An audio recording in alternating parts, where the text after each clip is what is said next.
नमस्कार साथियों। इस वीडियो में हम लोग दक्षिण भारत की एक प्रमुख जनजाति टोडा जनजाति की जानकारी देखने वाले हैं। यदि चैनल पर नए हैं तो चैनल को सब्सक्राइब करिए। तो टोडा यह जनजाति कोटा तथा बदागी नीलगिरी पहाड़ियों की 3 प्रमुख जनजातियां रही है। टोडा विशिष्ट प्रथाओं के लिए प्रसिद्ध जनजाति पाई जाती है। ये लोग शताब्दियों से पृथकत्व में रहते हैं, यानी कि अलग अलग समूह में रहते हुए मिलते हैं, अपना जीवन यापन करते हैं। कोटा तथा टोडा जनजातियाँ एक ही नृजातीय समुदाय से उत्पन्न होती है। तथापि कोटा जनजाति की सामाजिक प्रथा अपेक्षाकृत भिन्न दिखाई देती है। टोडा जनजाति की कुल संख्या 1951 में 889 थी, जो 1961 में घटकर 716 रह गई।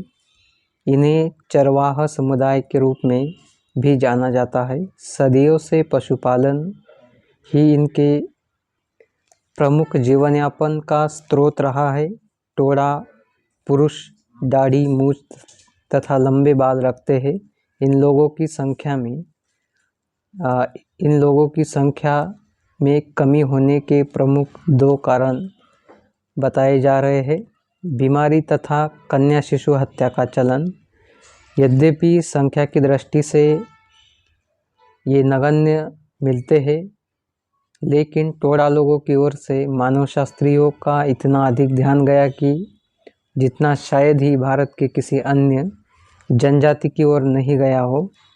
परिणाम स्वरूप भारतीय जनजातियों में लिखी गई किसी भी रचना में टोडा जनजाति का उल्लेख मिल सकता है। भैंसों की डेयरी का पुरोहित तथा भैंसों से संबंधित पवित्र उत्सव, विवाह एवं यौन संबंधों का नियमन, सम्भ्रांत बहुपतित्व विवाह प्रणाली, पति की स्वीकृति से प्रेम संबंध, टोडा जनजाति के 2 गोत्रों के मध्य संबंध आदि बातें लोगों के विशेष कौतूहल एवं अध्ययन के विषय रहे हैं। टोडा लोग विशुद्ध रूप में शाकाहारी है, लेकिन अनुष्ठानिक अवसरों पर बलि का मांस अवश्य खाते हैं। इस प्रकार ये लोग अनेक गुटों में निवास करते हुए दिखाई देते हैं। टोडा लोग परिवर्ती परिप्रेक्ष्य में तत्परता से समायोजन नहीं कर पाते हैं। उनके अनेक परंपरागत अधिकारों का हनन हुआ है, जिसकी रक्षा करने में वे असमर्थ रहे हैं। उनकी अर्थव्यवस्था को इस कारण ठेस पहुंची है।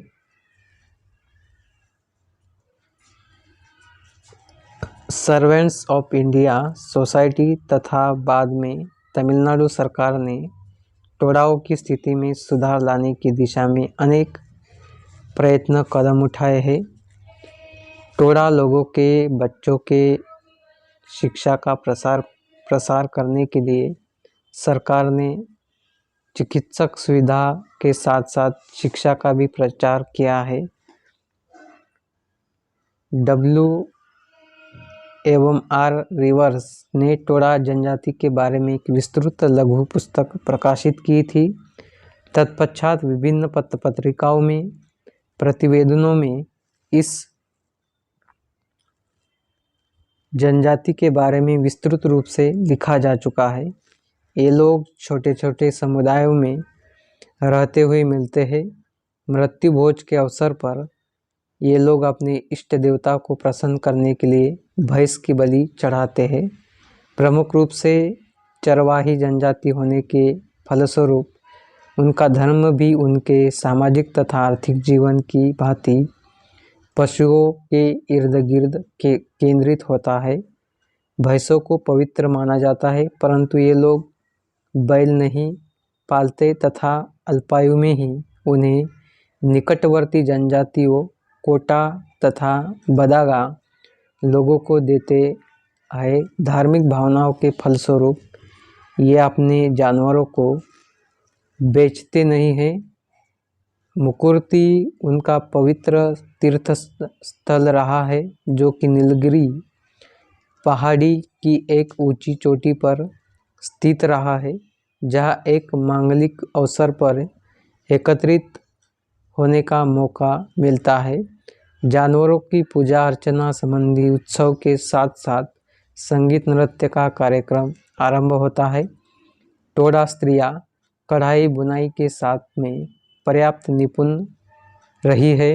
इनके डिजाइन प्रतीकात्मक रूप में मिलते हैं, जैसे सर्वाधिक महत्वपूर्ण है वैसे भैंस के सींग, जो पर्याप्त धार्मिक महत्ता के लिए प्रसिद्ध रहे हैं। लेकिन कुल मिलाकर स्त्रियों की सामाजिक प्रतिष्ठा विशेष अच्छी नहीं रही है। स्त्रियों से अनेक निषेध जुड़े हुए हैं। विशिष्ट धार्मिक एवं सामाजिक उत्सव में पुरुष ही महत्वपूर्ण भूमिका निभाते हैं, लेकिन वर्तमान में प्रथागत नियमों में परिवर्तन आने लगा है। स्त्रियों के लिए प्रथागत रूप से प्रतिबंधित सामाजिक एवं धार्मिक कार्यों में अब बदलाव आने लगा है।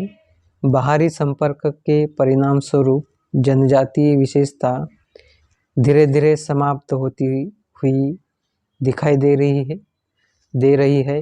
फिर भी गाय भैंस की डेयरी की पूजा तथा उससे जुड़े हुए अनुष्ठान आज भी इस समुदाय में प्रचलित है। तो दोस्तों, इस प्रकार से टोडा जनजाति दक्षिण भारत की जनजातीय समुदाय रहा है, इसकी हमने जानकारी देखी है। जानकारी अच्छी लगी तो चैनल को लाइक करें, शेयर करें और सब्सक्राइब करें। धन्यवाद।